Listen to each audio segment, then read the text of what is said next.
and you say, and we put on the screen is on record. So and he is also, that's how I record all my sessions, guys, for training and all that stuff. So the smartboard have a record software that comes with it, and you can record anything anywhere. This is, I use SKM PTW. A lot of us guys are power engineers, so I just showed this one that you can bring a transmission line that looks like 115 and transmit it down here. For those of you who are not familiar with the medium voltage, you know, 69 typically is an approved cutoff for medium voltage. 69K and lower is medium voltage. You bring it down to 13.8, and from 13.8 here transformer, you can transform it to multiple levels where you can get you 4160. 4160, 4160 volt. That's another approved method. And then you go all the way down and you transfer it down to 480, 277, or 28, 120, whatever the distribution system that you have. So for the most part, since you guys are, I don't know if you're with the utilities. If you're not with the utilities, the medium voltage system that we deal with in the construction industry, typically it's 13.8, 15 kV rated system. That's typically, I don't know if anybody deal with higher than 15 kV system in bringing it to the building. Typically, we bring 13.8 to the building and we distribute it if your building is big, primary user, and we distribute this one at the 13.8 level, 5K, 15K or less equipment. So that will, if you use SKM, that will help you. So I just showed a couple of short circuit analysis. This is straight from SKM example that they have there. A lot of you guys are familiar with this. So the nice thing about the medium voltage, guys, is when you deal with medium voltage, now you are dealing with relays. And if you are a 600 volt guy or gal or less, a lot of guys here, if you are 600 volt or less, we don't use a whole lot of relays to protect low voltage equipment for the most part. We use the brain of the circuit breaker are inside the circuit breaker. When it comes to medium voltage, higher than 600 or higher than 1000 right now, the circuit breakers themselves right here, guys, become nothing but a mechanical piece of equipment. And the brain of that piece of equipment, you remove it outside. And it becomes as a relay with a bunch of CTs that take the current down to a level, acceptable level, 5 amps, and do the measurements for overcurrent protection or directional overcurrent protection device or whatever, or metering equipment and what's not. So I don't know how, I know some of you guys have dealt with medium voltage, others have no clue. When I found it, when I started dealing with it, the most confusing part about medium voltage is the brain of the circuit breaker is not in the circuit breaker, it's somewhere else. That was kind of, to me, was, you know, I always think a circuit breaker is supposed to do everything right there, but when you pull all the brain out of it, it was an interesting topic. Okay, like I said, guys, this is an 8-hour class, so I'm going to fly through certain things to give you the big picture. This is just the medium voltage is like the higher than 600 volt or 1000 volt is exactly like the lower than 600 volt or 1000 volt. All the NEC code requirement applies to it. For example, when you bring a service, medium voltage service to the building, the same rules of applying a service to the building, medium voltage or low voltage, the same rules. You have to have a disconnect as you enter the building. There's some differences in the way that you do the disconnect. And this year they also what do you do when you bring a neutral to the building? If your system is a grounded system, 480-277, the NEC code book require you, if you have a grounded system, 480-277, to bring your neutral to the service point, bond it to the enclosure, or bond it to the grounded electrode system there. In 2008, I was surprised they brought this one to the medium voltage. In 2014. So if your system is a grounded system, and you are using the neutral, and you're bringing the neutral in the medium voltage to your building, you are to bring the neutral to the medium voltage switchgear and do the same bonding. That was in 2014 change. Bringing the medium voltage neutral, if you are using it. If you're only using 13.8 and you're not using the neutral, you don't have to bring it to the service on bonding. Anyway, so this all applies, guys, in terms of why do we have the NEC code book. Of course, for our safety, everything is from the NEC code book. Intended for people trained yourself to use it, and you have to take into consideration planning for future use. I'm going to jump into the electrical utilities, and I'm going to fly right through, guys, these. We all know, and we learned this from the get-go. You guys are all journeymen or masters or engineers. We know that the NEC code book does not apply to the utility side because they're smart, sharp. They have their own NEC code book. I don't know, I have the old version of it. Have it with me. The National Electric Safety Code that applies to most of the equipment that they use. So if you have a building like this that Excel Energy own and operate, or their offices, of course, that becomes like any other building, and then the NEC code book applies to it. Not covered if you're building under the exclusive control of the electrical utilities or other utilities, meaning, guys, they use it primarily for communication, metering, generation, transmission, distribution. These are excluded from the NEC code book. And I just covered a couple of other things, guys, that are used by the electrical utilities that are also excluded from the NEC code book. Okay, so I jump over these one because of timing issues. Here's the Bible for the higher than 600 volt or the medium voltage system. I'm sure you guys have seen the latest IEEE National Electrical Safety Code. It gives you the clearances for all your distribution systems.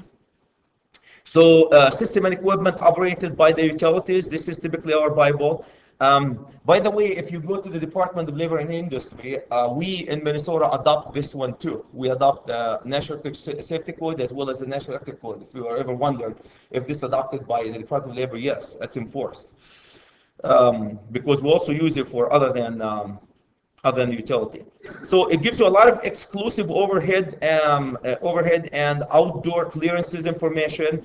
And if you ever wondered, when you have higher than 600 volt or higher than 1000 volt now equipment, the clearances for all your cables, where do they come? Where these come from? You will see, guys, that this document here says IEEE C2-2012 now in the NEC code book. Referenced a lot every time you have anything higher than 600 volts. So this is a document.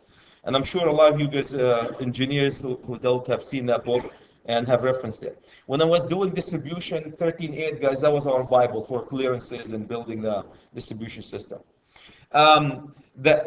Unfortunately for guys, NEC code book is only one of the documents that we have to pay attention to. There's the UL, and I have to admit, my next step is to research the UL. Anybody has a copy of 2014 or 2013 UL? You guys, do you deal with a UL listing of the equipment? I'm sure you do. Do they have the 2014 now?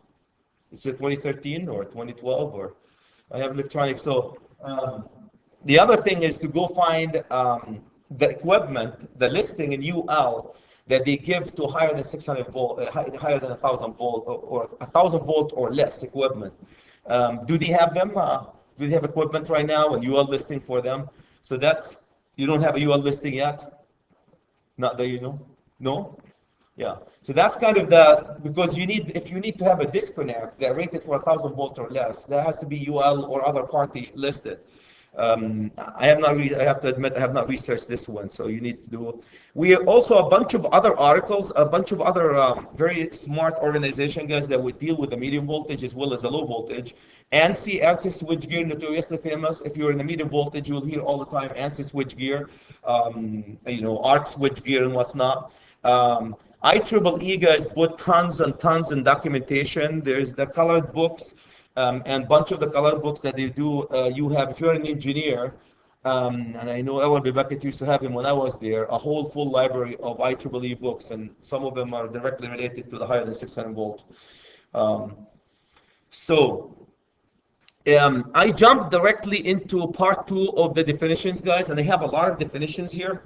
So I'm just going to jump through and show you how they do them. Medium voltage, I like to call it medium voltage system, or higher than 600 volt, or higher than 1000 volt. In this case, it still say over 600 volt. Over 6,000 volt equipment, guys, have the definition of under 600 volt or less equipment definitions also apply unless modified by this section to the equipment that's higher than 600 volts. So this is what this tells you. Though in part 2 of the NEC code book, I don't know how many of you guys have been there, they introduced a bunch of definitions, has always been there, no change in 2014, they've been there since I can remember, related directly to the equipment and installation of over 600 volt. If you look through them, guys, and I want to spare you going through most of them, they're all over current protection definitions. I mean, you wouldn't find a definition of a medium voltage switch gear or being an engineers, if you guys dealt with the directional overcurrent protection, right? Or differential relay, that's directly related to the medium voltage. How do you protect using differential relays? You wouldn't find this here. You have to go to IEEE standards to find how do you protect a switchgear from an overcurrent using other than overcurrent protection. And if you're familiar with the medium voltage, guys, overcurrent protection is only one type of protection for the power system. When we go higher than 600 volt, becomes under over frequency becomes an issue. Under over voltage becomes an issue. Directional overcurrent protection device, differential protection for switch gears and feeders. So there's a whole lot of protection. And they do have an IEEE list of all the relaying that they use when they protect these pieces of equipment. So anyway, this is electronically actuated fuse, a smart fuse that can trip based on a predetermined value. All of them have time current characteristic exactly. If you're familiar with the 600 volt circuit breaker, guys, the same thing. And they trip, they interrupt the circuit upon the existence of an overcurrent condition that could be overload or or short circuit. They can do, you can get them in a current limiting fashion. So it defines the fuses, guys. A typical fuse you heat and severe if it, in the medium voltage, if the current goes through it. No difference than for the most part a low voltage. And there's different ways of extinguishing when it comes to the overcurrent protection device. And I'm not a fuse expert. Busman has put a lot of stuff, and I found Eaton has a great information about medium voltage switch gears and what's not. But when it comes to overcurrent protection, guys, for medium voltage, arc becomes a major issue. So how do you get rid of the arc? And how do you discharge that energy? Do you extinguish the arc inside an oil circuit breaker, vacuum, or do you do it in air? So it becomes air circuit breakers become a big deal, and oil circuit breakers a big deal. Vacuum tubes a big deal, or vacuum circuit breakers. So that's all related directly to extinguishing the arc, because a huge amount of energy coming out of a short amount of time, a short amount of current, a huge amount of energy because of the higher voltage. Expulsion fuses, you'll see them all the time on the utility side, guys. That's one means of getting rid of that, extinguishing the arc. There's non-vented and vented, and I'm going to move you guys, otherwise we wouldn't reach that one. So different ways, like I said, of exhausting, getting rid of the arc. Multiple fuses, you can have a set of multiple fuses, 2 or more single fuses, assemblies, switching devices. So we have the overcurrent protection devices with mainly fuses, expulsion fuses, and there's also different type of circuit breakers you're going to see, and there's also the switching devices in the medium voltage. Switching devices, like everything else, you can close, open, or both, or more, any electrical circuit. So you isolate these circuits and open them. Circuit breakers, guys, in the medium voltage, for the most part, you have your air circuit breakers, you have oil circuit breakers, and vacuum. And like any other circuit breakers, you have that. The only difference, that the way I understand it and help me, is the brain of the circuit breaker is outside. You pull all this current and the voltage from the medium voltage. You have current transformer, CTs and PTs. You pull the current and the voltage into a relay. Most of them, guys, are multi-function relay right now. So you have a generator relay, Basler, and a bunch of other people who have relays for, multi-function relays. You pull this information through a couple of CTs and a couple of PTs, put them in. What you do with these is you monitor the flow of energy from one direction to another, the flow of current in both directions. You can trip, you can meter, you can do a lot of stuff. And of course, upon the existence in a medium voltage circuit breaker, the existence, guys, of an overcurrent condition, they can open a circuit breaker and get rid of the energy, or interrupt the energy. So there's a term that they use, cut out, guys, assembly of fuse supported with either fuse holder or fuse carrier and disconnect blades. In the medium voltage, guys, the most important things when you interrupt the circuit is to isolate. Isolation is major thing. So first you have to interrupt and you have to isolate the circuit. So isolation interruption becomes a big deal. Disconnect means like everything else in a low voltage we use it, guys. Conductor can be disconnected from either sources.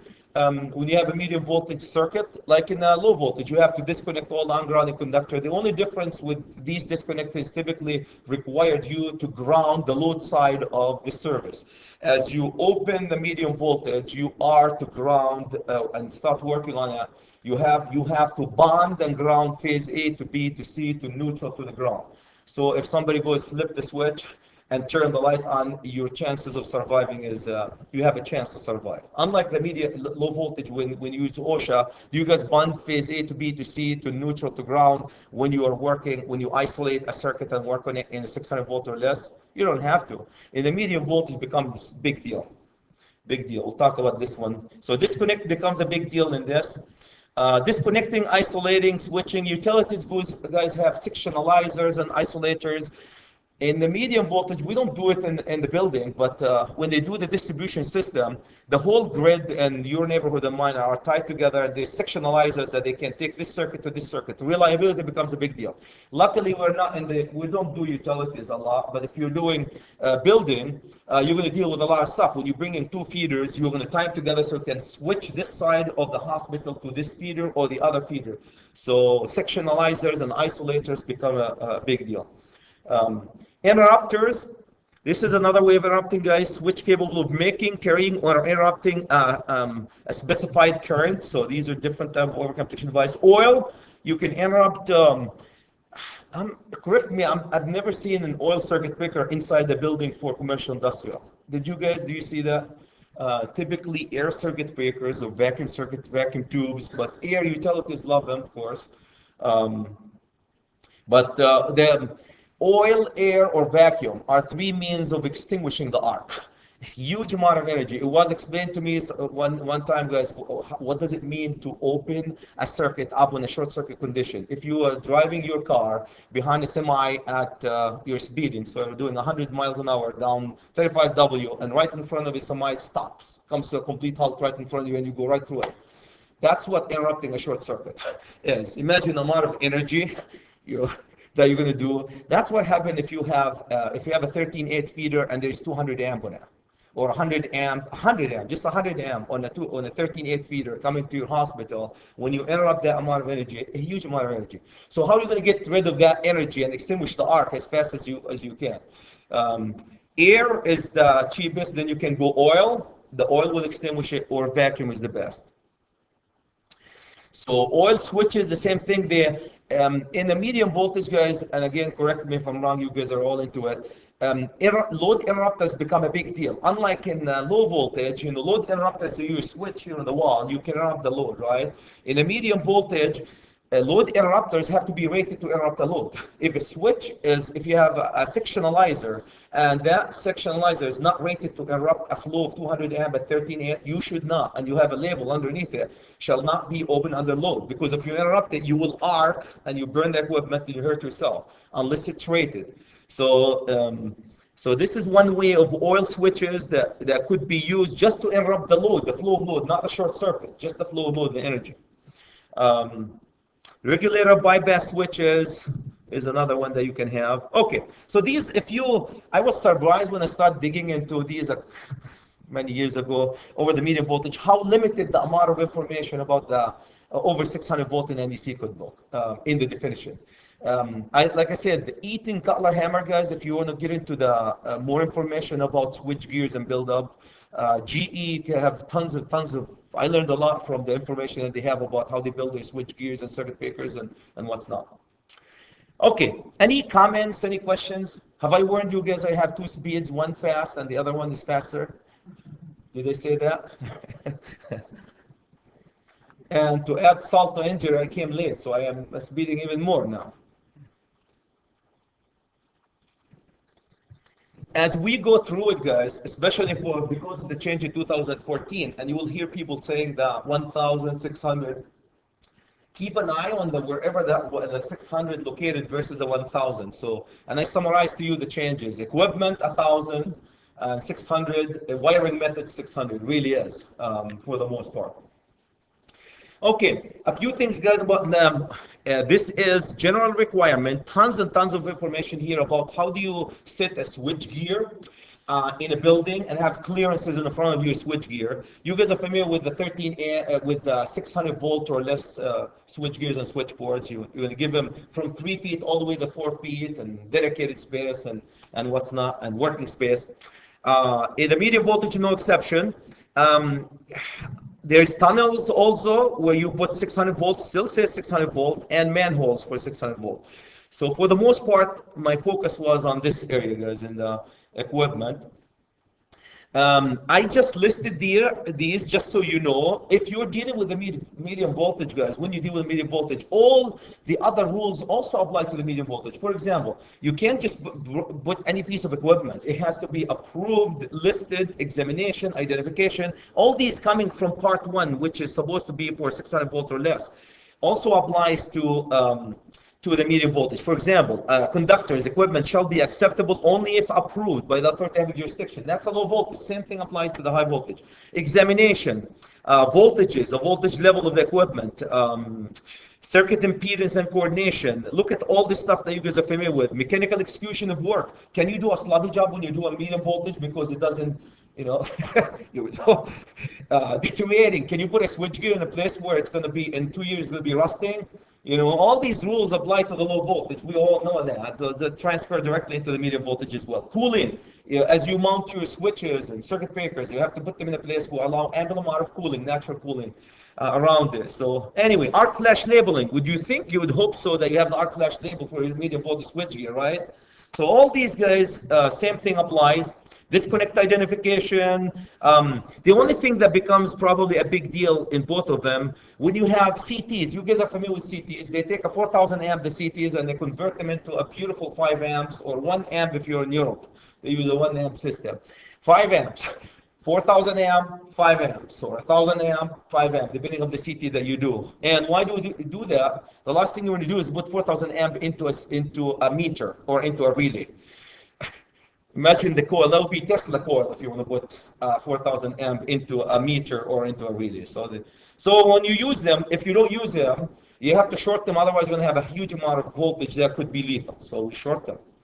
Field marking, arc flash. I added this one, guys, because it came in 2011. It's still a big deal. Arc flash labeling. Other than dwelling, you have to field mark it with arc flash labeling. Maximum available fault current. Also keep in mind it applies to the same medium voltage or low voltage. So from available fault current into arc flash, this one particularly about the available fault current. In 2011, if you guys, as they said, at the service, you are to do a short circuit calculation. You are to label the service with the available short circuit current, and you are in the field to date the current. The same thing, guys. And of course, your label have to be like every other label, suitable durability to withstand the environment. So that's typical. And if you do modification in a medium voltage, don't forget that you modify, you add another feeder, you have to recalculate, relabel. That's typical for medium voltage and low voltage. So I threw these one because it was a change in 2011. No difference. This probably becomes a big deal, guys. Available fault current. This, I did this class for many years for a North Star, Girdu. I don't know if you're familiar with them, guys. You probably know the Girdu. They do steel. They melt your cars and pancake it, cut into pieces, melt it into steel. And a place like this, look at that. There's an exception for them for labeling. So if you have a field marking requirement, shall not be required in industrial installation where condition of maintenance, smart people like yourself maintaining it there at all times. I don't know why you don't want to do it. So it's a good thing to do. But yeah, but I've been there at that place many times. My God, man, it's just you think people, they work with medium voltage, but I think they need it more than anybody else. If you see the amount of hazard that they're involved in, but you would hope that because they know it, they're not. They know what they're doing. Okay, moving into the medium voltage, guys. Lockable disconnect, like everything else. If you disconnect, you have to be locked in the open position. Remain in place the lock at all times. Exception, I added this one, guys, cordon plug connection. I'm going to go directly into enclosures for electrical installation, which is directly related to 600. I want to remind you guys, to keep an eye on over 600 volts. So now I'm still so if you have a piece of equipment rated for 1000 volt, when you install it, you have to apply the rules of clearances and working clearances over 600 volt as of now. So keep in mind, you have a piece of equipment. So if you have a piece of equipment now, it's a disconnect that says 1000 amp, 1000 volt. When you have a clearances in the front of it, it's over 600 volts. So you have to go to a different table. I don't know how they're going to be enforcing that one. So on the solar system, it moves you to a different table in terms of clearances. You're no longer now the 3 all the way to 4. It goes higher than that. So it's really interesting. The clearances, when you tie the clearances to the rating of the equipment, it's going to get you into a different situation.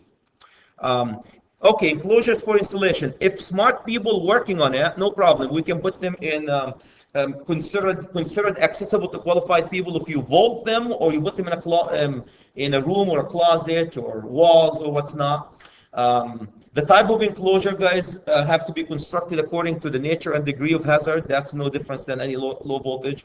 But if you put a piece of equipment, medium voltage equipment, guys, have to be accessible to qualified people. If you put them in a vault or room or closet or surrounded by fence or screen, disqualify it as accessible to qualified people.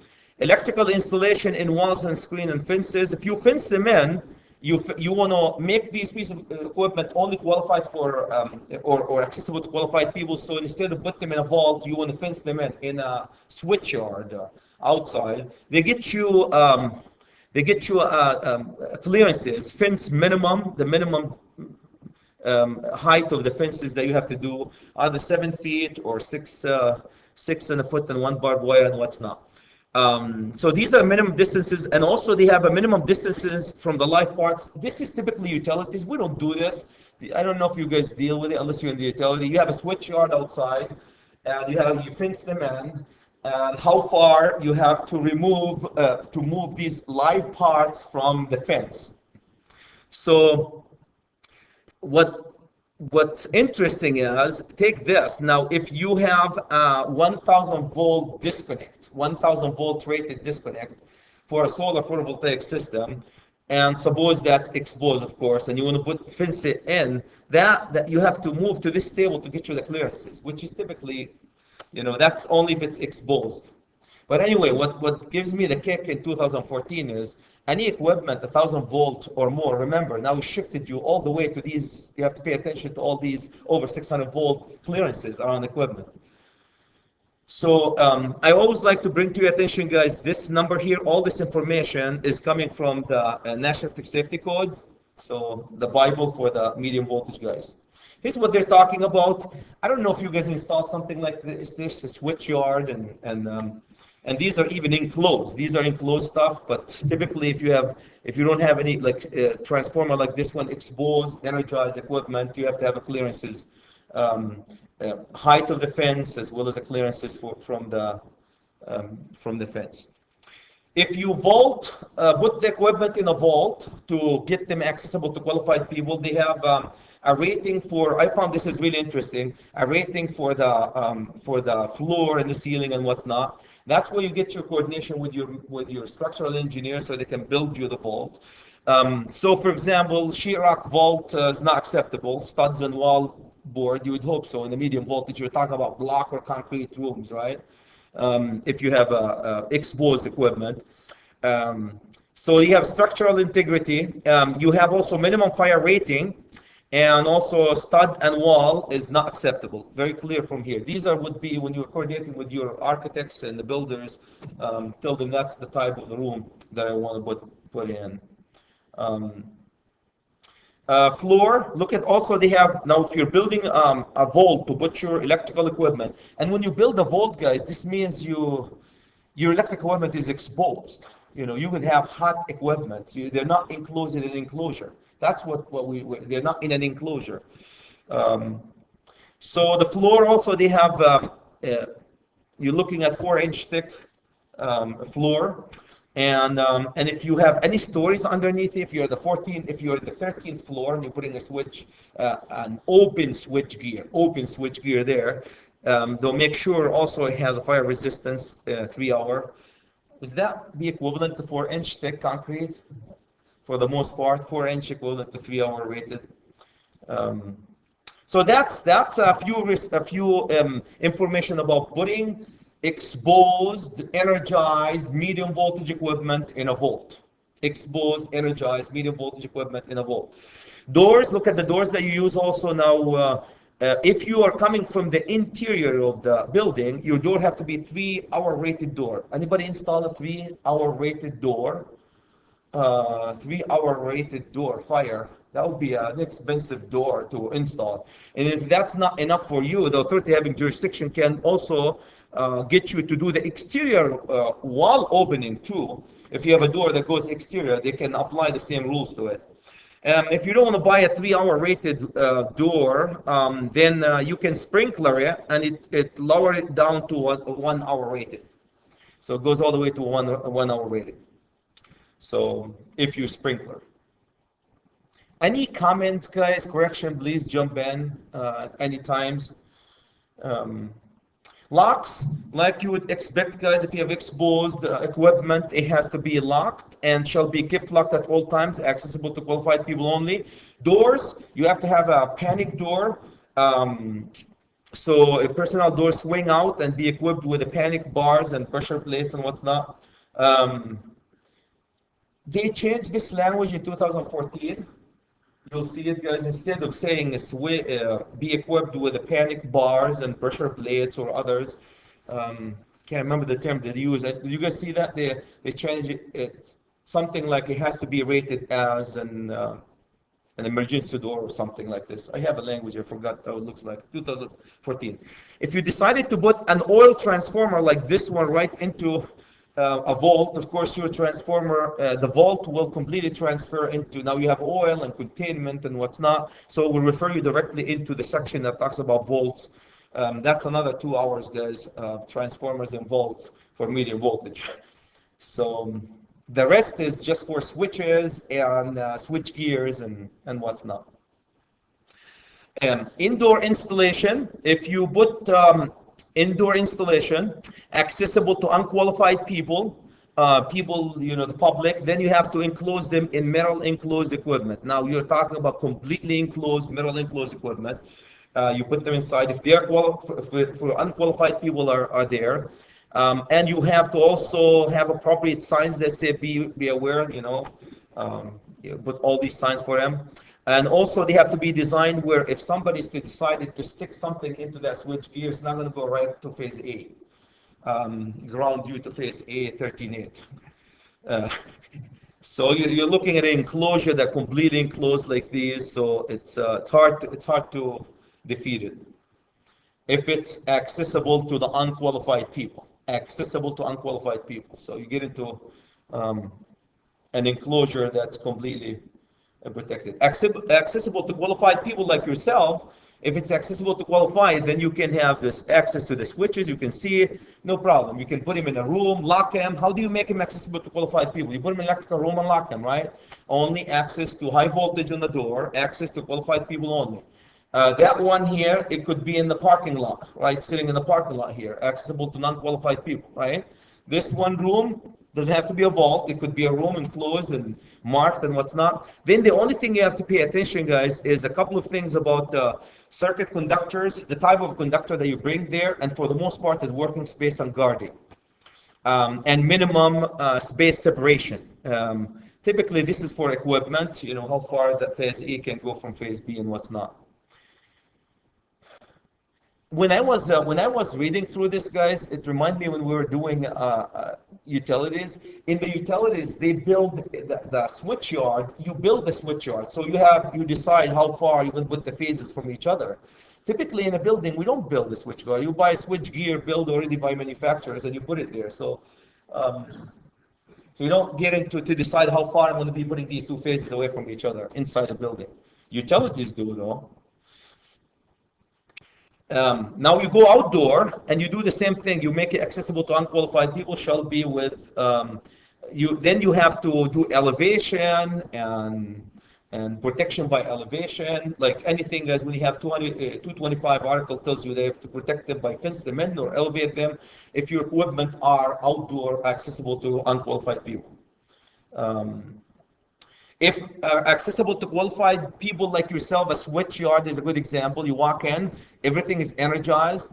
You probably could, if you have a 3/4 of an inch EMT conduit and you move it up, you could hit a 13/8 in that switchyard. So, but I hope you are not moving with a 10-foot 3/4 of an inch in the switchyard, because the 13/8 is right above you. You have a clearances, certain clearances, but not to get you another 10 foot above you. So then you have a working space. The only thing you have to pay attention to the working space and the guarding and separation. If you are to build the system, you have to separate the phases and the neutrals and what's not.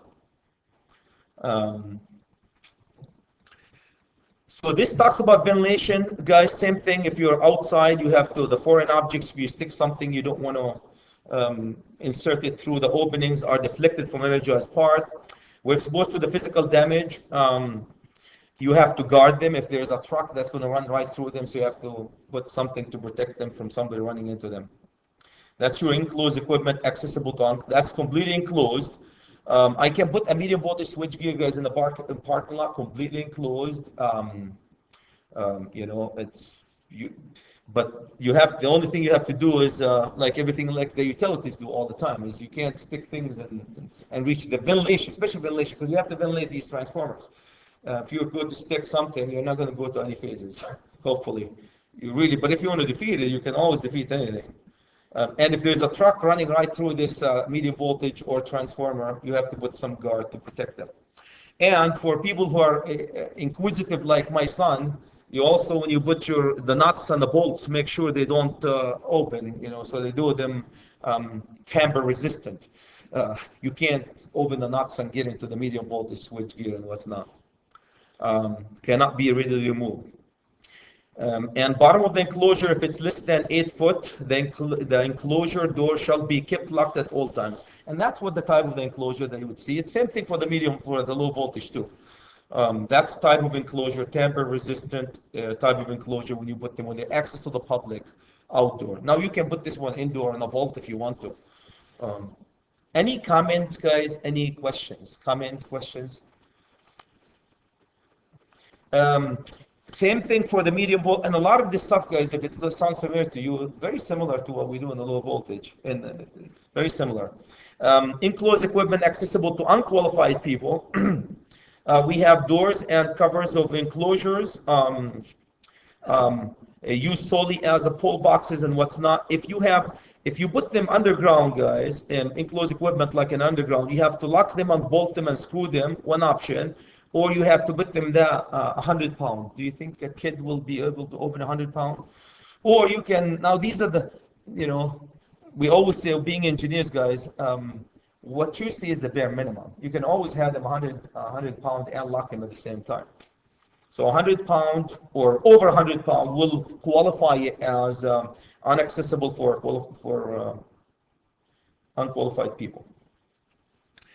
Okay, workspace about electrical equipment. You guys are very familiar with workspace in the low voltage, 600 volt or less. There are 3 levels of workspaces, right? There's 3 feet in the front of it, 3, 3.5, and 4. So all these typical, guys, any piece of equipment that need maintenance, troubleshooting, and tell me anyone that doesn't need, you know, have to have this. Energized parts. If you have energy, this is interesting because that's for the medium voltage. The energized parts are exposed. Now remember, this is for qualified people to work on these equipments to maintain them. If you have energized parts, and this happened in switch yards, you walk in a switch yard and right above you, you can see a 115 kilovolt line coming, right, in the switch yard. So these are the minimum, 6.5 high and 3 feet wide. Exposed part, minimum clearance is working space, that's the working space, of course, or the width of the equipment. The depth, we have a table for the depth. It has the enclosure have to open 90. That's very similar. Isn't that what we do in the medium voltage? At least 90, minimum of 90 enclosure opening. Entrance, if you have an entrance, when you have an entrance to that place, one entrance to the enclosure, you have to have at least one entrance, and it has to be with this dimension, 2 feet wide by 6.5 feet high. Now it's all about, guys, arcing. That's very similar to the low voltage, very similar to the low voltage in terms of entrances too.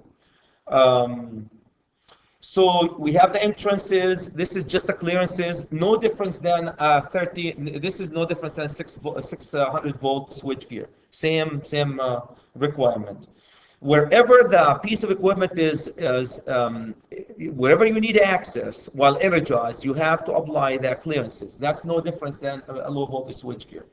So if your piece of equipment, guys, is front only axis, the axis have to be applied to the front. It's front and back axis, you apply the front and back axis. No different than the 600 volt. The entrance, we talked about the entrance height to this. If you have large equipment, guys, are defined for the medium voltage slightly different than the high voltage. The medium voltage is larger than 6 feet regardless of the amps. In the low voltage, if I remember right, it's 1200 amps or more. If it's 1200 amps or more and over 600 feet, then you apply the rule of large equipment in the 480 system and 280.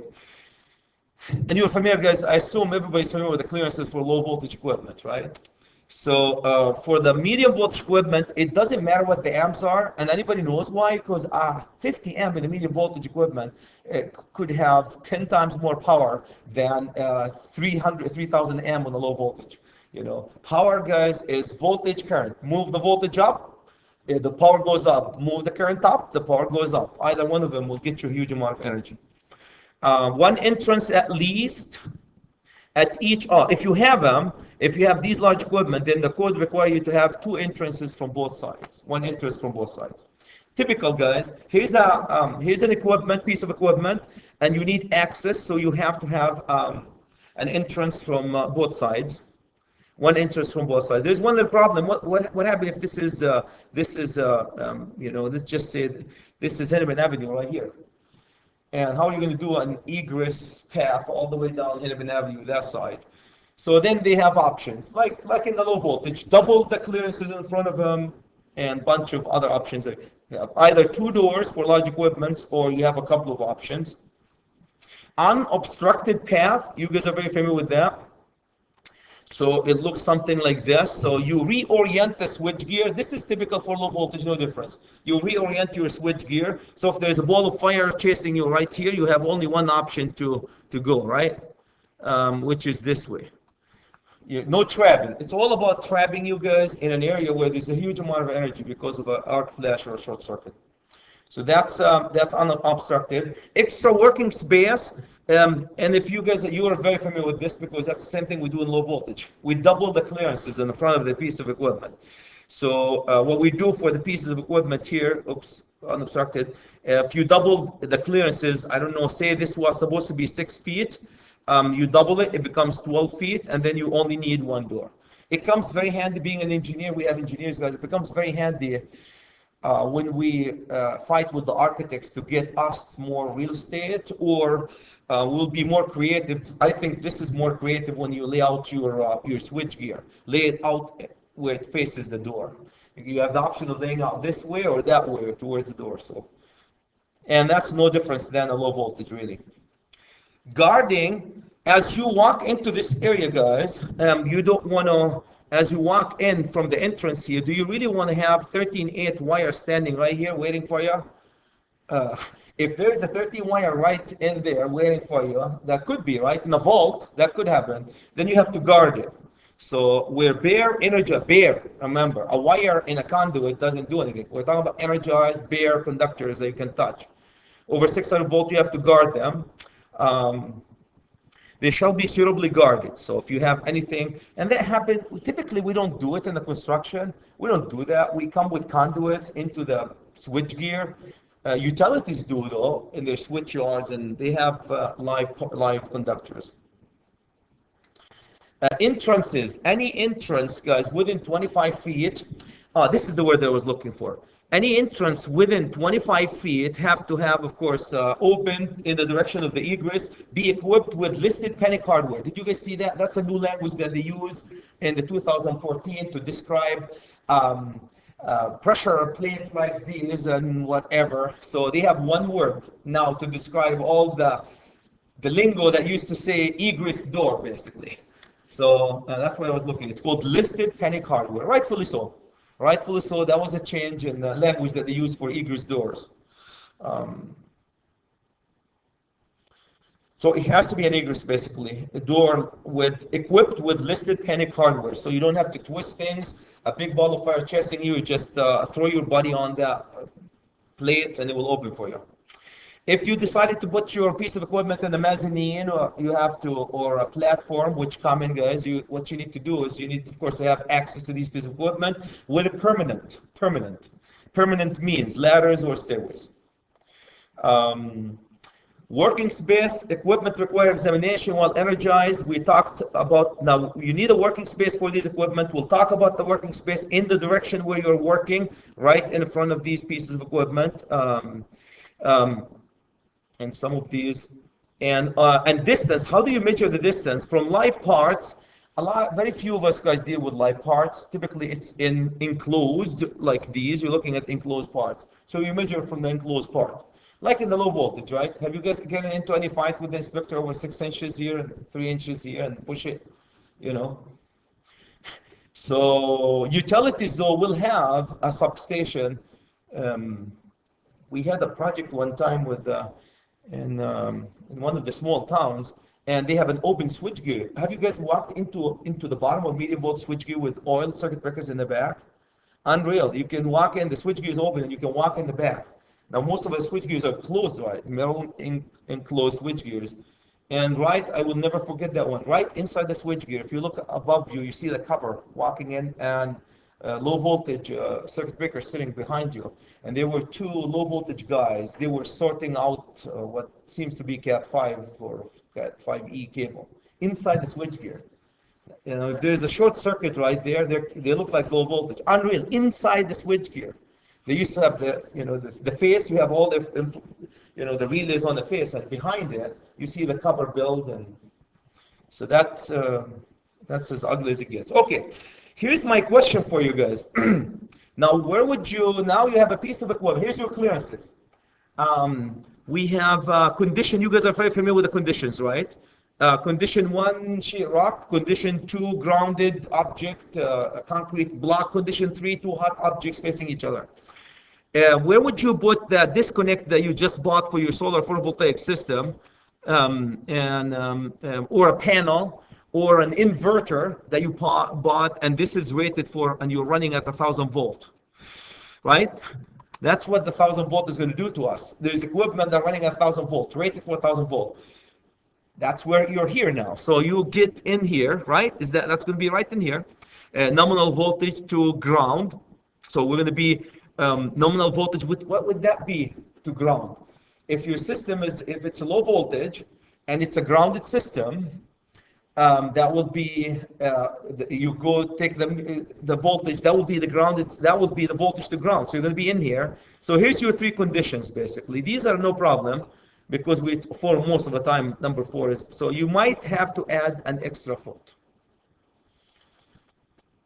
So for this equipment, you might have to add for extra foot, only if you have this condition though, which is 2 energized objects facing each other, 2 panels facing each other. Other than that, it's not going to be based on this table, it's not going to be a major difference for up to 1,000 volt. So, because most of the time we try to shoot between 3 and 4, and if you're a good engineer, you're trying to get as much as you could, which is the 4. So, any comments, guys, about this one? That's probably related to the 1,000 volt rated equipment or not. So that's the table that they use. And of course, now since we are, if you're 13.8, if your system is 13.8, just to give you an idea, here's, I want to remind you, this is line to ground, guys. So your 13.8 system is going to be sitting right here, 7200. And then you can see, compare this one to the low voltage. Remind you, the low voltage typically maximum 4 feet clearance in the front of it. Sure, you could have an extra 2 feet in front of your medium voltage switchgear. So if you're not bad, but be aware that you could have an extra 2 feet in the front, maximum 2 feet in the front of your switchgear. That's where your 13.8 voltage system typically, which is very common that we use, or 1247 13.8K sets. And I assume a lot of us guys are familiar with the conditions too. Working space exception. In the back of the switchgear, guys, the working space is required wherever you need to access the piece of equipment energized. If it's front access only, front, side and front, then you apply to side and the fronts. Where there are no renewable or adjustable parts on the back, there is no adjustable parts, and all the connections are accessible from the front, then you apply it to the front. No back required.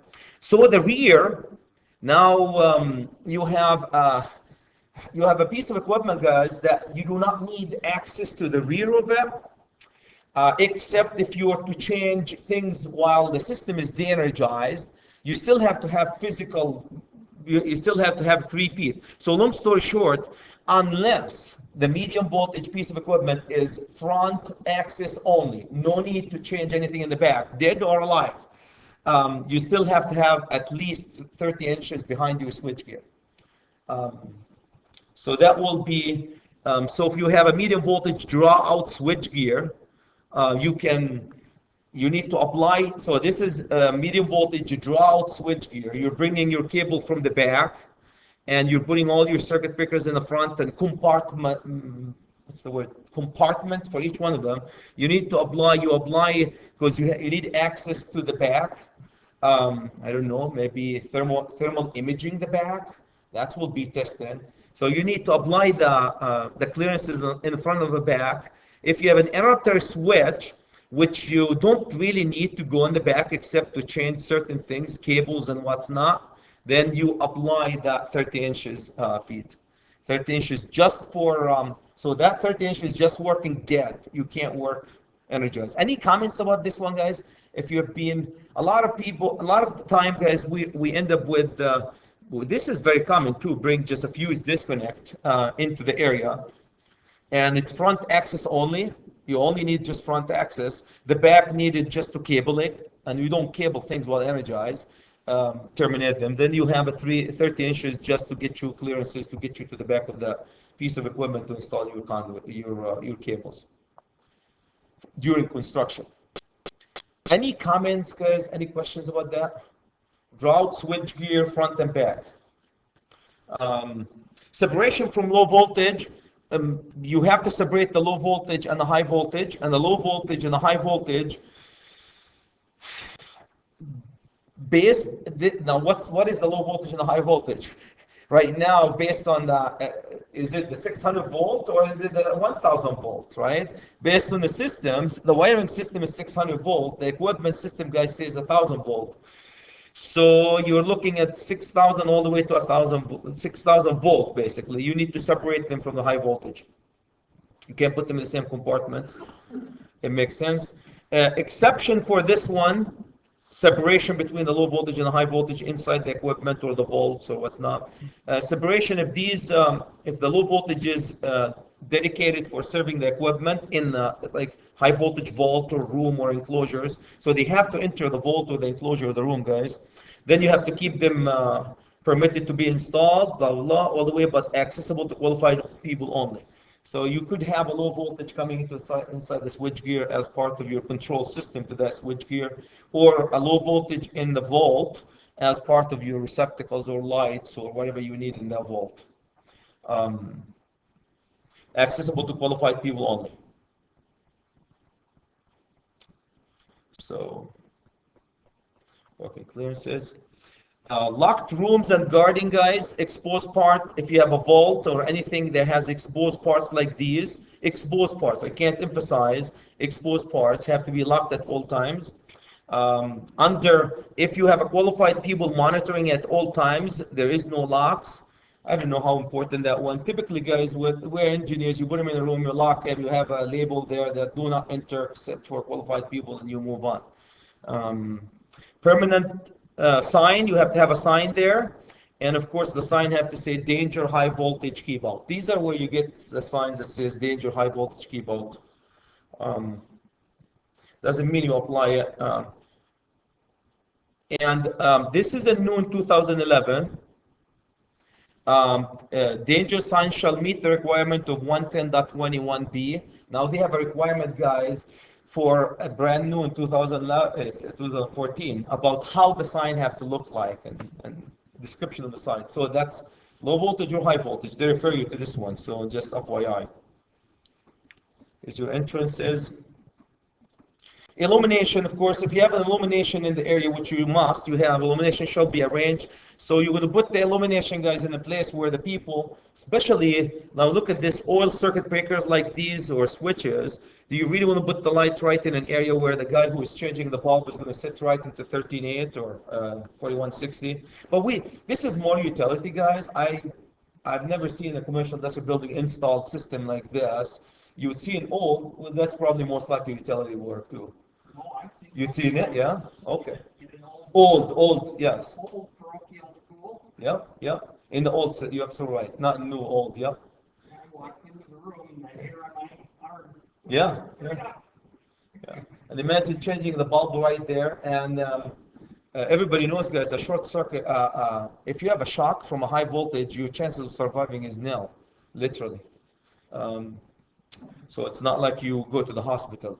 If they find you, you're lucky. And also the point of control, guys, personnel are not likely to come in contact. Don't go put the switch right where that switch, the light switch next to that big oil breaker. So, changing the bulbs and the light of control have to be arranged so people are not exposed to live parts. Elevation of ungrounded live parts. If you want to elevate, when to isolate by elevation, shall be maintained at above the working space, so people don't walk into these. Here's a couple of things, guys. Elevation of unguarded. Unless you guarded, I want to remind you, unless you guard, you have to elevate. That's one way of guarding, elevation.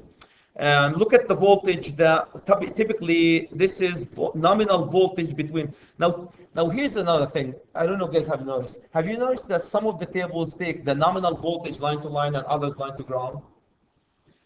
Right? Look at this. That could be a confusion. This voltage, this table goes by line to line. So if you're 13.8, you're here, right? If you're 13.8, you're here. Because line to line is line to line. So if you're line to line, my friends, of course, we don't use the meters. So this is how high you have to elevate, disconnect the fused disconnect to a sectionalizer in order to make it not to guard it, in order to be qualified as guarded, basically. Guarded by elevation. Typically not a whole lot for that. Ours is all completely enclosed. Here's what happened, guys. Typically doesn't have, if you have 13.8 coming, here's my, I don't know, let's just say 69. How about 69 line coming in here in that switch yard, 69 kV. That's how high these energized parts have to be to qualify. Another example of these equipments that you see here, minimum. So in this case, if 13.9, 69, that will be, where am I here? Above 39. Now we're going to do math. Oops. 0.35 inches for every kilovolt above 35. So you have to do some math. So you take 9.5 plus. So you have 9.5 minimum, and then you start adding 3.37 inches for every kilowatt. Any comments, guys? Questions about that? We typically don't do that except in the switch yards and what's not. How are we doing with time? I'm gonna moving. 11:30. Okay, we are until half an hour. Oh my God, are you guys willing to sit here for another hour, another 8 hours? Okay, foreign pipes and ducts. You guys are familiar that can you put your pressure pipe in an electrical room, any electrical room, in the dedicated space above the electrical room? No. So if you are to put, typically all these foreign objects in a vault have to be removed. If you have to bring them, then you have to pay attention to the condensation. You have a chilled water pipe right above your switchgear. Make sure you accommodate the condensation and what's not. Um, okay, circuit conductor. This is interesting. For circuit conductors, guys, how do you wire for medium voltage? There's a couple of options. Either you use your rigid metal conduits, a lot of conduits, typically rigid, the best. You can use cable trays. MC cable is a great way of wiring with it, or bare wire. We don't do a lot of bare wire or cable or busway bare in being engineers for construction, guys. Utilities do that. How about medium voltage? Medium voltage is another common way, guys. Medium voltage cable is another common way. MC cable or medium voltage cable is a common way of bringing in power into our switchgear. If you have medium voltage cable, guys, there's a bunch of places where it tells you how to find the ambiguity. We'll look at these. If you have bare wire, you decided to use bare wire like utilities, make sure you know how to build your system, meaning the clearances between the phases and the ground. Insulators shall be capable of withstanding the maximum magnetic force or short circuit. You know, if you're building your system and your insulators, when we have a short circuit, guys, you have a magnetic force and heat and thermal. So these have to be mechanically sound enough so they don't blow apart. And it just talks about the conductor have to be supported, and I'm going to move through that one. Here's a couple of examples, guys. This is probably, I found it really interesting if you have not done medium voltage. In the low voltage system, you cannot size equipment based on 90. We only derate based on 90. Do you guys size when you have a switch gear? Do you go to 90-degree column and size based on that? I don't know why we have lugs rated for 90 for medium voltage, but why don't we have lugs rated for 90 for the low voltage? Anyway, this is probably for those of you who have not done, the most important thing is on a medium voltage, you can size based on 90-degree temperature rating. So that's really interesting. Or there's a bunch of ambiguity, guys, that we size your cables. This is probably going to use it being electricians and engineers here. I'm sure a lot of you guys have used this table. If you go to the manufacturers, they give you a bunch of things. Here's a 15 kV rated cable. And here's the installation that you do. And right in here, if you put it in a conduit, they tell you the ambiguity of this, the type of the wire, and probably right in here is the size. So look at number 2. Number 2, if I put it in a conduit in air, I can pull 165 amp out of it. That's directly from manufacturers. There's also a table in the NEC book that we use all the time when we do these cables. Unless otherwise identified, correct me if I'm wrong, you guys have installed it. Do you size based on 105? Typically we size on 90. Anybody size based on, because there's another temperature there, unless identified otherwise. Okay, here's what a cable. Suppose the most common one, I'm going to start with the common guys, 13.8. So you bring your 13.8 volt, it's going to be sitting right here. By the way, this is the insulated single conductor triplex. If you in the air, now when would we do that? Insulated air triplex. If you to use this system in the air triplex, bringing medium voltage, 13.8 K.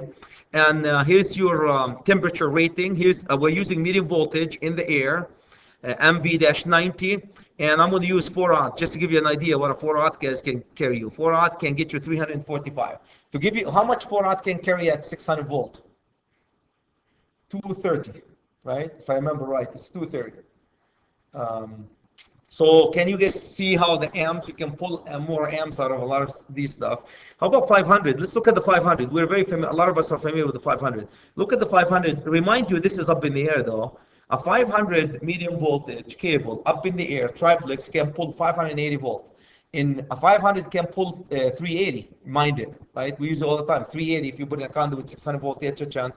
So anyway, it's interesting. I always think it's interesting to see how these voltages. So there's a lot of tables, guys, based on what you put them. It will be different applications. Sizing of the conductors and the feeders. No difference. I have a calculation. I wish we have more time to go through that one. We'll probably reach them. Disconnect. Now moving into in 2011, was it 2011?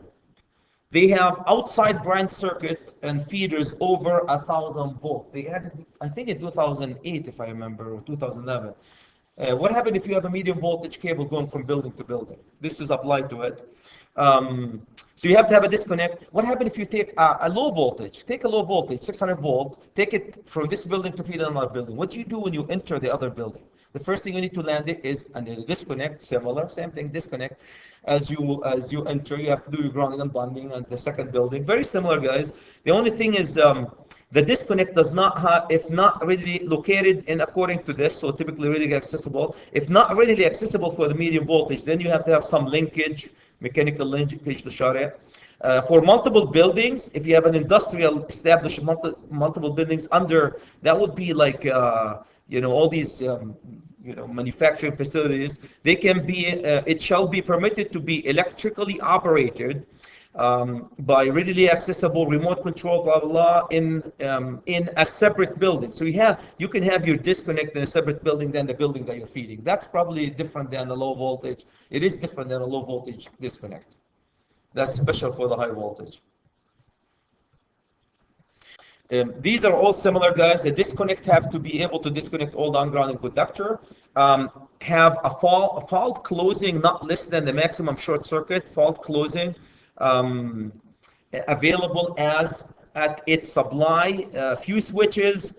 Now, how do you do that? If you assign a disconnect with a fuse, as you close, you disconnect. If you close in a fault, the one who gets the hit is not the disconnect, is the fuse. So it could a disconnect qualify, guys, in combination with either circuit breaker will take care of that, right? Because what happens if you close on a fault in a circuit breaker?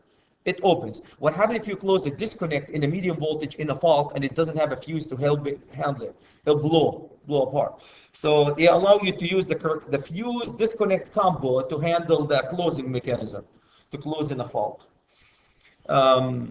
They have a fuse cutouts deal where you can have simultaneous disconnect of all ungrounded conductor for them, means to disconnect load before opening the circuit.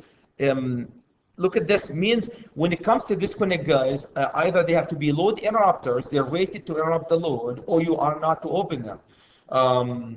If they are not load interrupters, permanent legible signs to fuse cutouts and shall read disconnect load before opening cutouts. If your cutouts or disconnect are not rated to interrupt the load, meaning they are not load interrupters, circuit breakers are by default, then you can't open them under load. They're isolating.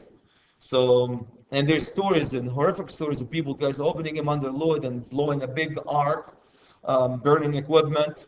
So unless the equipment is rated to open on load, or you have to have a sign if it's not.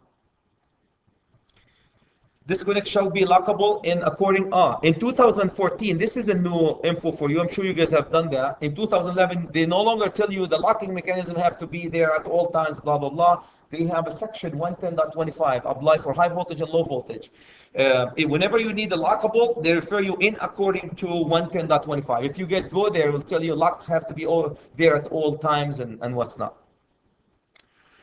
Fuse cutouts, if you can put them in an enclosure capable of being locked and sized to contain them, that could be means of lockable too.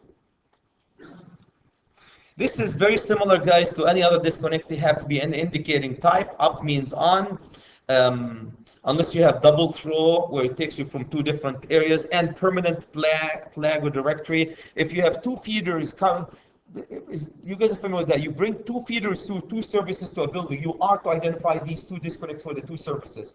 You bring a service to feed the building or a service to pass right through the building. I don't know why would you do a service passing through the building or a feeder. You have to identify every feeder or service passing through the building or feeding the building. When I say a feeder from a different building. Feeder from a different building passing through another building.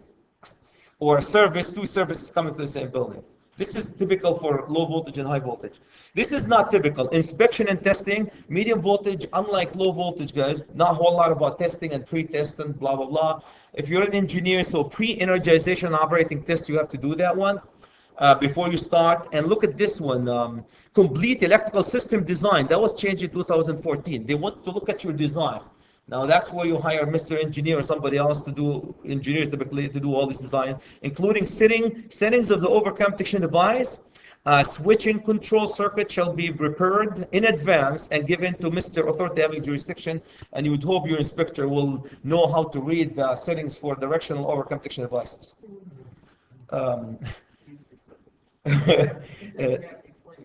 Yeah. I mean, really, I feel sorry for some inspector. You have 4 engineers or 6 engineers working for 6 months on a hospital with medium voltage. You give it to the inspector and say, here, approve it. You know. So, but we work together though. Shall be performed, and then shall be performance tested too. So you prepare all this when first installed on the site. So commissioning, you have to commission basically the whole building. That's where it becomes required. You show all the design and you performance test it when installed on the site. That's probably, it is medium voltage related. Pre-energization operation test, same thing. Look at that, protective relays before you energize, switching control, everything have to be tested, guys. And operation, it has to operate correctly to the satisfaction of the authority having jurisdiction. You are doing commissioning, which is, if we're an engineering job, we do it on low voltage, don't we? You walk into a hospital, into a data center or hospital, you run commissioning, especially data centers. Typically third party walk in and verify that what this auto transfer switch is going to do, it's really doing, or this settings. Look at the instrumentation, guys. All your instrumentation, protective relays, same thing, polarity. You have to check the polarity and the burden. If you're familiar with the polarity and the burden of the relays, so you need to make sure that your directional overcome protection device works. These are not 600 molded case circuit breakers, guys, that you just put it there and it works. You torque it and it's done. There's a lot of setting. Inject current or voltage. Look at that. They go to the point where you are doing commissioning. You're injecting the voltage and the current, and you're verifying that the equipment is working based on what you're designing. That's medium voltage. Switching, you have to do the same thing for the switching, control signals, metering, all these have to be verified. All these have to be verified. And at the end, when you're done, the test report shall be delivered to the authority before you do energization. Energize the system. So you do commissioning. Okay. We're dealing with the outside. I want to remind you, this article talks about outside branch circuits and feeders. And I still don't know why they put all these listings there. Why don't they put them with the equipment? You would think that will apply to everything, not just with the outside branch circuit and feeders. These are clearances, guys, if you're taking a feeder or a branch circuit to feed another building. You have a campus and you have a medium voltage system in one area, and you're taking overhead conductors. How would you do? Why would you do that? Why don't you go underground? If you were to do that, there's a bunch of clearances. This table will get you the clearances, guys, from open land, from roadways, and what's not. So I'm going to jump right through it. Service. The service have changed, guys, and I know I'm jumping through this. Here's your service. Service changed. It used to be a service over 600 volt. They changed it to service over 1000 volts. So that's interesting change. I thought the equipment. So this is just telling you, oh, by the way, everything for low voltage also apply unless it's modified. Shall apply to equipment supply. And because the utilities think they're big boys, don't apply this one to the side, to the supply side of the service point. You guys are familiar with the service point, the demarcation point between us and the utilities. That doesn't apply to their side. Minimum, there's a bunch of minimum conductors that you can use for medium voltage. Very similar, guys, similar to the service in low voltage too. Number 6 or 8 multi-conductor cable. Shall be wiring methods. We talked about these guys, MC or conduit and what's not. You need an isolating switches with the service. We're right at the service. And the intention of isolation of the service is visible break. You need to physically be able to see that the breaker, an indication that the breaker have open. If you have a draw-out circuit breakers, when you draw out your circuit breaker, there's a position where it will indicate that it's completely isolated. If you have a fuse disconnect, you need to be able to see that these have been isolated, the switches have been isolated. Isolating, accessible only qualified, and all these, the service have to be accessible to qualified people. Connecting to ground, this is where very important, shall not be required for duplicates. So when you open them, you are to connect it to the grounded. Your service have to be on the load side, have to be connected to a grounding electrode system.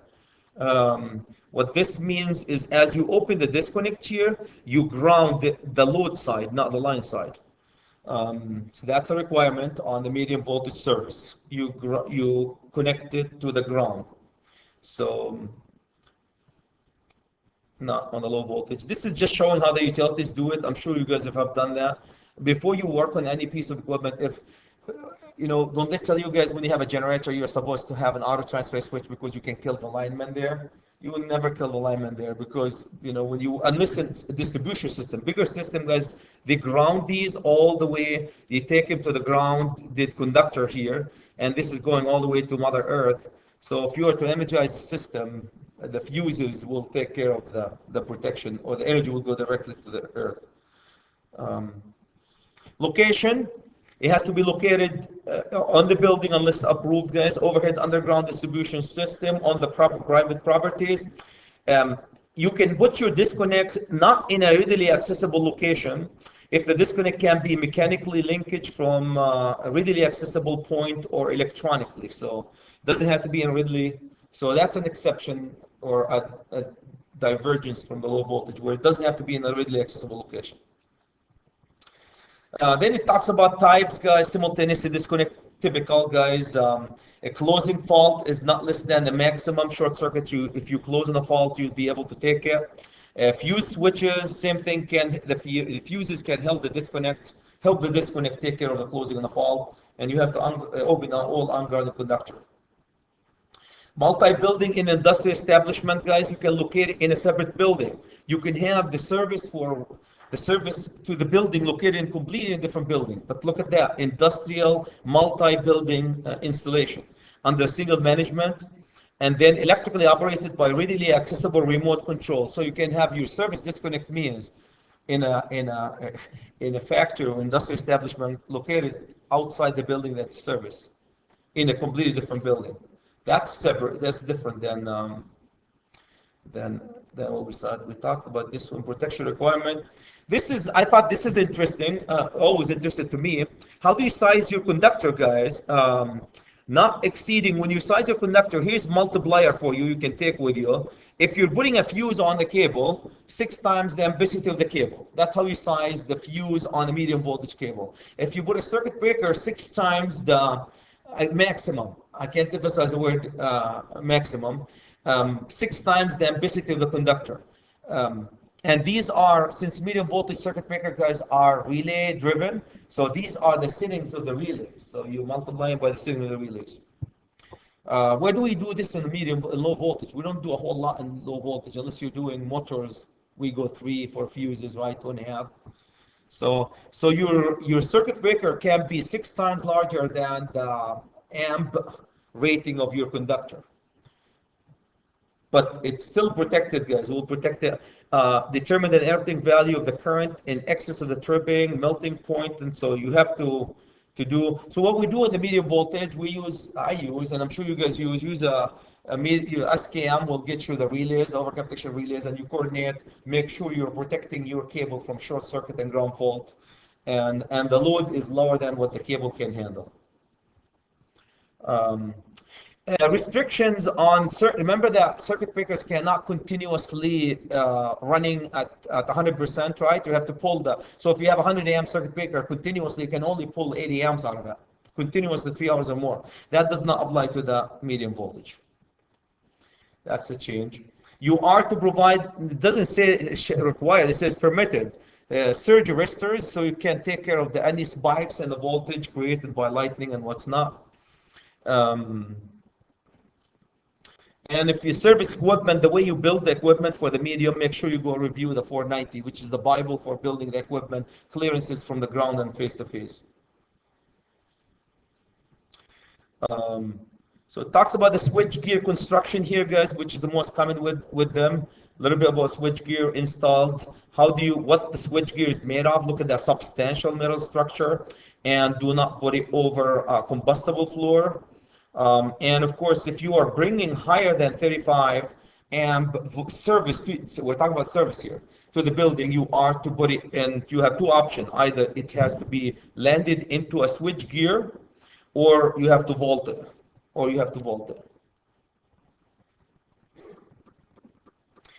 Overcurrent protection devices.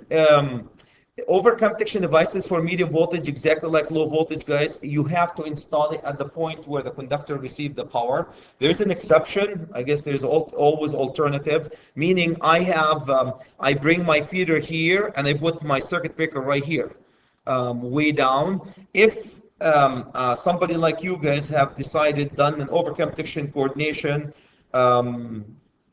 and here's the time study. So if you made a fault study and the time characteristics, and you proven that this fuse will protect from short circuit and overload this conductor, you can put this fuse anywhere else. It's like the rules of the tab in the 10-foot tab and the 25-foot tab and what's not. This talks, guys, about the CTs and how do you set your CTs, because in medium voltage, unlike low voltage, you have to convert the current into an acceptable value. So it tells you how many CTs you can have and the settings of the CTs. Minimum setting is 3 times overcurrent protection device relays. And there's different ways of aligning typically 3 CTs, but there's option of doing it. Fuses, make sure you put your fuses in a series, no difference than that one. And this just tells you have to detect and protect. And conductor, here's an interesting, the conductors, guys, have to be protected not only from overload, but from short circuit. In medium voltage, in low voltage, if you have a circuit breaker, almost guaranteed that your circuit breaker will protect you from overload and from short circuit and ground fault. If you have a medium voltage, that's not guaranteed based on the sizing. So what we do is we do some calculation. Damage curve, you're familiar with the damage curve. You put your damage curve and make sure your fuse or your circuit breaker can protect your conductor from overload and short circuit too. Here's how I repeat this one many times, guys. This is for overcurrent protection device. Here's the sizes that you use for conductors, and we repeated these 3 times for fuses or 6 times for conductors. If you have a fire pump, how do you size an overcurrent protection device for a fire pump? Medium voltage fire pump. Anybody have seen medium voltage fire pump? We size them based on the locked rotor current, right? So you have to find the locked rotor current and size based on it. Tabs. Tabs are permitted. You can tab a medium voltage. Conductors as well. Grounding. How are we doing with time? 10 minutes? Good. So we're good. Oh, that's a good idea. So this can I think we have.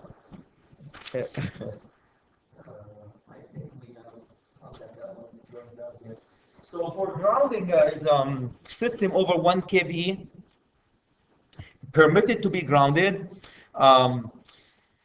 In the NEC code book, systems, there are 3 types of systems in the medium and the low voltage, guys. You can run ungrounded system, or you can run a grounded system or impedance grounded system.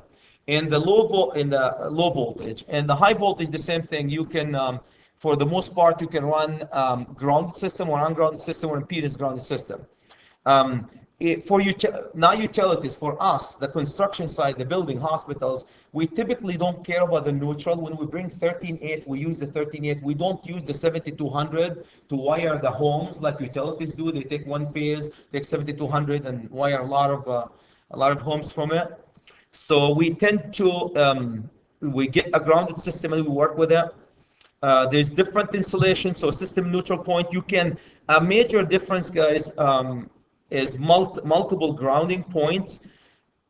But this is for utilities. Utilities, they take the medium voltage and they ground it, I can't remember, 600 feet, or there's a distance where every certain amount of distance they go ground and neutral multiple times, which could be a violation in the low voltage. Impedance grounded system, If we have a medium voltage, guys, generators, especially generators, one that's not, we impedance ground them to limit the short circuit ground fault to the level of 3-phase. That's very commonly used on generators. And this is new in 2011. In 2014, ground fault circuit conductor brought to the service. So if you bring a ground fault, they call it ground fault circuit conductor to the service, you have to bond it. So a couple of things, guys, about the impedance grounded, you know, on generators and systems and what's not. You need to, in medium voltage, typically on generators, we impedance ground, typically generators, not transformers. I don't know, do we do transformers? We don't bring a transformer. Utilities do impedance ground transformer, but generators, what that will give you the ability, survivability of your system. So you don't trip on a ground fault, number one. You can monitor your ground fault, control what the current, and limit the ground fault to the level of 3-phase. If you are to do that, then typically on generators, motors, blah, blah, blah, this is a very interesting list of laundry that you have to do if you are to do grounding, impedance grounded. Qualified people, you have to have a detector, no line neutral, neutral identified, and neutral fully sized. Neutral identified, neutral fully sized. Unlike if it's impedance grounded, if it's solidly grounded.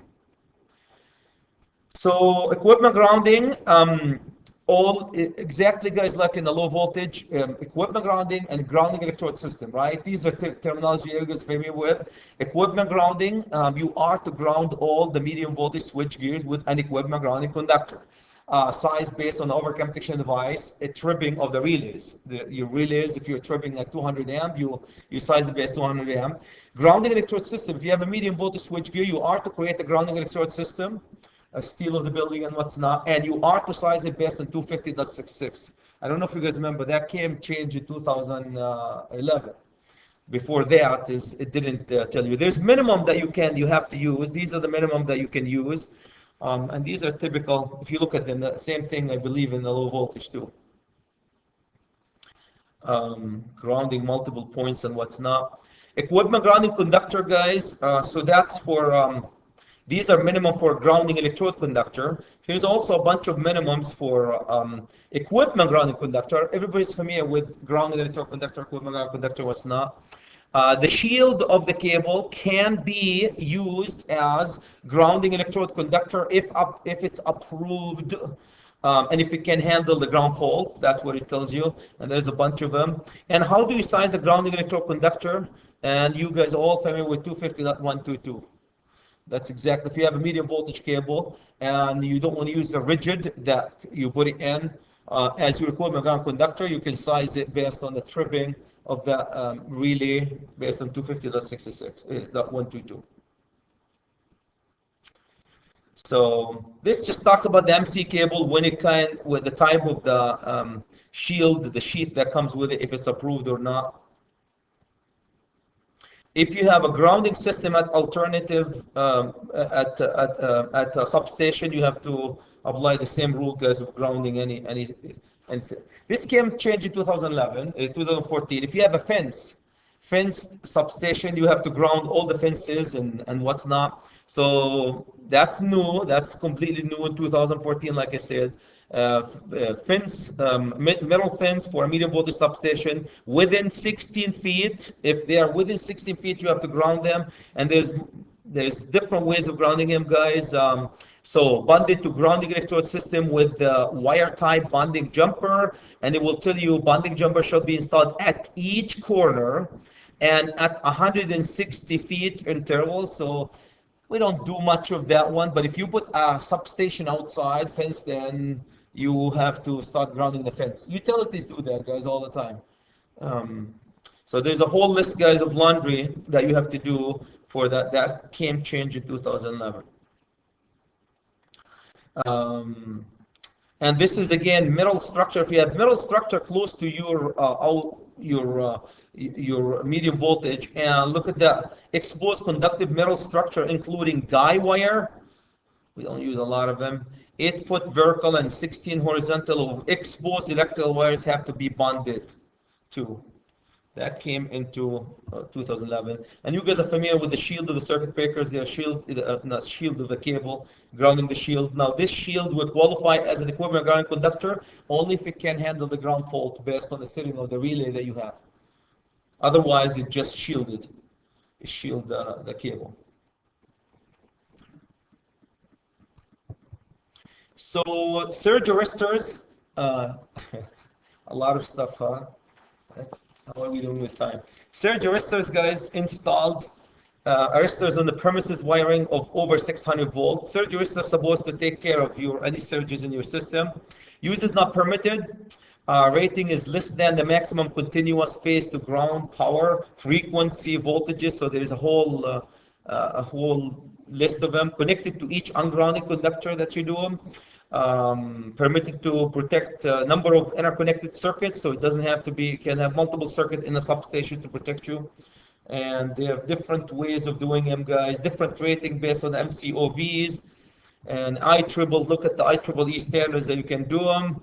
So tons of things. And here's an example of doing them, also based on if you're doing this is directly from Cutler Hammer, guys, high resistance of ungrounded system, low resistance, and solidly grounded, and arrestor kV, and the voltage and what's not. And here's your service voltage, kV line to line. So 13.8 will be in this area here. So a couple of these. Location permitted to be located indoor or outdoor, shall be accessible to shall be inaccessible to unqualified people. Routing surge arrestor grounding conductor shall be short and no right angle bends in it. It's like the lightning conductor. Connection, here's a bunch of places where you can connect it to. Grounded service conductor, grounding electrode at the service.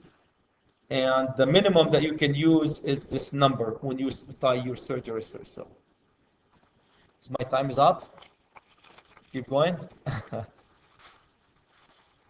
So that's so anyway, I wanted to show you guys a bunch of these. So there's I mean, like, this is an 8-hour class, so we do a lot of stuff, but sizing over 600 volts, so there's a lot of cables. We go to the sizing of these cables, bending conduits, different ambassadors. I go through different ambassadors of sizing based on engineering, as well as the tables.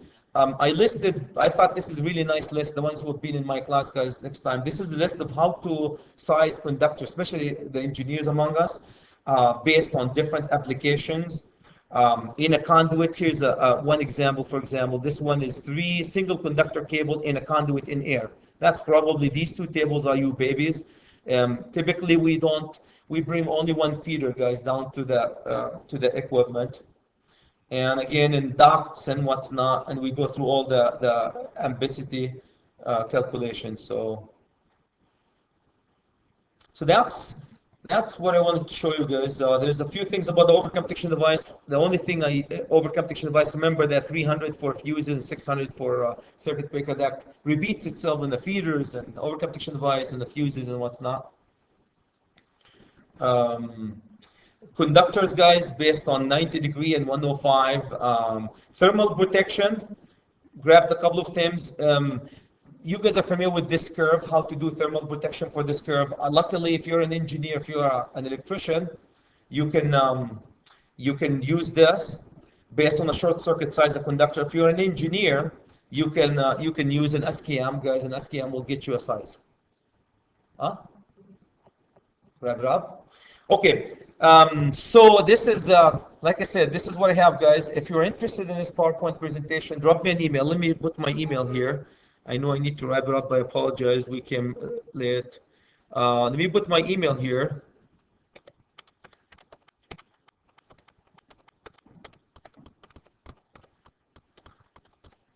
And again, I don't claim to know more than you guys know. If you have any correction, any better improvement on it, let me know. So this is my email, like I said. I invite you guys to visit my YouTube channel. This presentation, as well as 650 others, are on my YouTube channel already.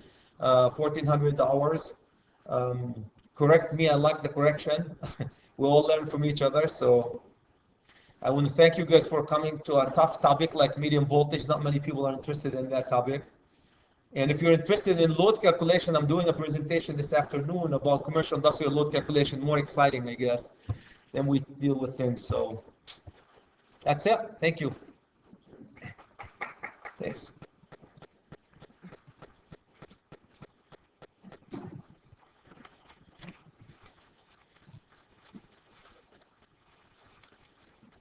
Thank you.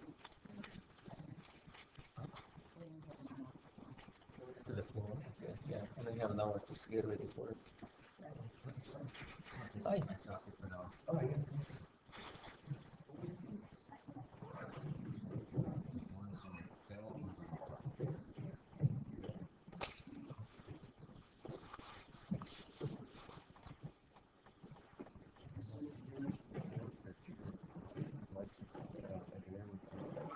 Yes.